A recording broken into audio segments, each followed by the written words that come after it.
Newly revealed emails of a low-level advisor to the Trump campaign show the aide was eager to make connections between Donald Trump and Russian President Vladimir Putin.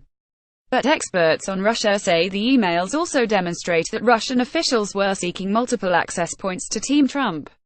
The Washington Post writes 3 days after Donald Trump named his campaign foreign policy team in March 2016, the youngest of the new advisors sent an email to 7 campaign officials with the subject line "Meeting with Russian leadership including Putin." The advisor, George Papadopoulos, offered to set up a meeting between us and the Russian leadership to discuss U.S.-Russia ties under President Trump, telling them his Russian contacts welcomed the opportunity, according to internal campaign emails read to the Washington Post.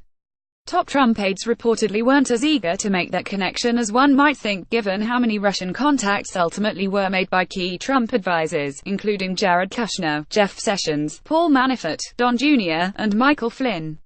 Yet despite the campaign's initial reception, Papadopoulos persisted, sending at least 6 email requests for meetings between Trump, his aides and Russian officials.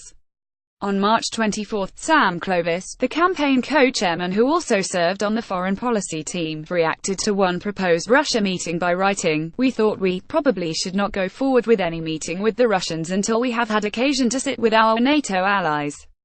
Putin wants to host the Trump team when the time is right," Papadopoulos wrote on April 27. On May 4, Papadopoulos forwarded then-campaign manager Corey Lewandowski and others a note he received from the program head for the government-funded Russian International Affairs Council. In it, Ivan Timofeyev, a senior official in the organization, reached out to report that Russian foreign ministry officials were open to a Trump visit to Moscow and requested that the campaign and Russians write a formal letter outlining the meeting. "Hey, how about a rain check for next year in the Oval Office anyway?" Whatever Team Trump may have done with those entreaties, they show Russia was aggressively on the hunt for a way into the campaign.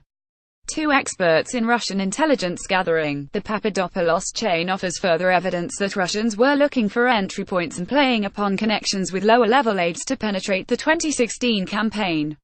Stephen L. Hall, who retired from the CIA in 2015 after 30 years of managing the agency's Russia operations, said when told by the Post about the emails, "The bottom line is that there's no doubt in my mind that the Russian government was casting a wide net when they were looking at the American election.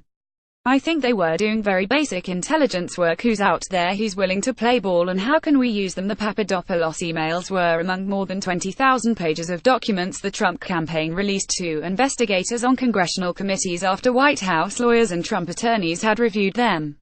What's clear is that the Russians were interested enough in Team Trump to basically throw themselves at it, even through the likes of a low-level aide who had graduated college less than a decade earlier. Eventually, Russian officials would find an entry point with a higher-level Trump aide, Don Jr., in an email titled, "Russia, Clinton Private and Confidential." But the Papadopoulos emails suggest the meeting between the Kremlin-linked lawyer, Don Jr., Kushner, and Manafort might only be the beginning of the access the Russians secured to Team Trump given how many angles they appeared to be working.